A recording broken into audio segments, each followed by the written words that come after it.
Bonjour à tous. Aujourd'hui, je reviens sur le film qui est sorti ce matin sur la plateforme de Netflix Sous la scène.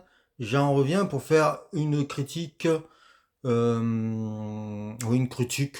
Je vais essayer de la faire la plus nuancée possible. Ce qui est souvent quand je fais une vidéo, c'est pour être positif.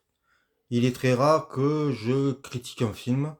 Là, le film n'est pas parfait.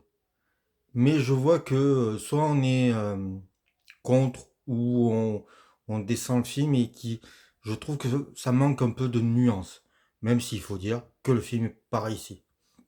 Alors, Sous la scène est un projet qui peut faire rire comme ça au premier abord, puisque c'est l'histoire de requins qui viennent sous la Seine dévorer tout ce qui bouge. Il va y avoir un triathlon et ils vont pouvoir se régaler. Voilà, c'est le sujet du film. Alors, au scénario, on retrouve Yannick Dahan, quand même, qui fait une émission sur Capture Mag. Donc voilà, quelqu'un qui est passionné par le genre. Et à la réalisation, on trouve Xavier Jans. Xavier Jans, l'année dernière, j'avais fait une critique assez favorable sur son film Farang, que j'ai trouvé fort sympathique. Une série B, on peut dire. Mais il y avait du cœur dedans. Assez bien réalisé, assez bien foutu. Là, c'est bien réalisé, c'est bien foutu, mais il y a un problème de positionnement. Alors, déjà, on va parler des qualités. Xavier Jans aime la belle image, aime fait des plans assez impressionnants. Les premières séquences se déroulent sur une mer polluée, une mer poubelle avec des sacs de partout. Des gens plongent dessous, et là arrivent les requins. Et ces images-là sont assez saisissantes, parce que déjà rarement vues dans un film, et surtout assez belles, presque poétiques. C'est-à-dire par rapport au choix des couleurs, tout ça. Il faut dire que la photo du film est très très belle. Voilà. Donc les premières images vous saisissent, et ça fait un bien fou. On voit que le film est produit par Netflix. C'est important. Parce qu'on va y retrouver des sujets qui plaisent la plateforme. L'écologie, il y a un côté LGBT, il y a un côté militant, un peu gauchiste, voilà.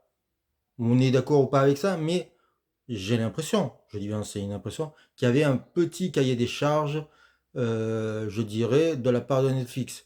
Ils veulent que des personnages soient des jeunes, des ados, pour attirer sûrement un public plus jeune. Et donc, ça se ressent dans le film. Donc ça, on voit que la photo est travaillée, on voit que, voilà, c'est réfléchi, c'est pensé. Ensuite, il y a un scénario. Et le scénario, il n'est pas brillant. Le scénario, pendant toute la première partie, est premier degré. On a affaire à un vrai film catastrophe. Avec ses codes et, je vais dire ses archétypes. On a deux personnages joués par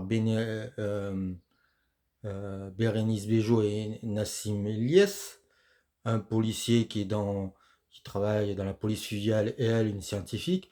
On a déjà vu ces personnages 1000 fois. Mais les acteurs sont assez impliqués. Il y a quelque chose à travailler. Donc, voilà. On peut s'attacher à ces personnages. Et puis, il y a d'autres personnages qui sont bâtis à la truelle, qui n'ont rien à faire là, ou qui sont juste des clichés. Et donc, on a la maire de Paris, jouée par Anne-Marie Vin, qui est mauvaise, voilà, mauvaise. Il y a le préfet, qui est joué par Patrick Ligardès, qui est pareil, qui est pas top, top, top. Et en plus, c'est des personnages un peu too much, très caricaturaux. Alors, on se dit, pourquoi pas, puisque le concept quand même du film, c'est des requins dans la Seine. Donc faire quelque chose de terriblement sérieux avec un sujet pareil, faut pas déconner non plus. Et le problème vient de là. Le film est assez sage, le film manque de folie, le film manque de second degré. En fait, pendant toute la première partie, on a à faire un film catastrophe qu'on a l'habitude de voir 100 fois, mais bien foutu, avec des bons effets spéciaux. Et puis à un moment donné, ça devient l'orgie de sang, de cadavres, parce que les requins sont planqués dans les... comment on appelle ça? Bon, on a des... J'allais dire les bas-fonds, mais c'est pas les bas-fonds, c'est les souterrains, je sais plus comment on dit. J'ai un trou, excusez-moi. De Paris, et ils vont se nourrir de jeunes, et là, ça va être l'orgie. Alors déjà, c'est peu gore, c'est assez suggéré. Je pense que pourtant Xavier Jean avait Frontière avait mis la barre très haut dans la violence et le gore. Donc c'est pas, je pense que c'est pas un problème. C'est peut-être quelque chose qui vient de Netflix. Cette scène-là fait penser à un autre film qui s'appelait Piranha 3D de Alexandre Aja. Et lui, il y allait à fond. C'est-à-dire qu'il savait qu'il était dans un pur film d'exploitation, et donc il décidait de s'amuser avec ça. Donc il avait mis du cul, du second degré, des gags bien lourds, euh, des, euh, des private jokes. Là, il y en a un, c'est Monsieur Poulpe, hein, voilà. Mais voilà, c'est ça, ça reste trop gentil, trop premier degré. J'ai l'impression que le scénario, ouais, entre le cul, entre deux chaises, des fois on est parfois dans le fanboy aussi. Et mais le film reste toujours quand même bien fait, bien réalisé. Les scènes spectaculaires sont bien foutues. Il y a des images impressionnantes qui peuvent rester. Voilà. Malheureusement, on a l'impression que parfois tout le monde n'a pas fait le même film. Et c'est peut-être ça qui pose problème, c'est que je pense que Xavier Jans n'a pas tranché de savoir ce qu'il voulait vraiment faire. Et du coup, on a un film qui n'a pas le bon équilibre. Ça reste tout à fait regardable pour du cinéma de genre français. Voilà.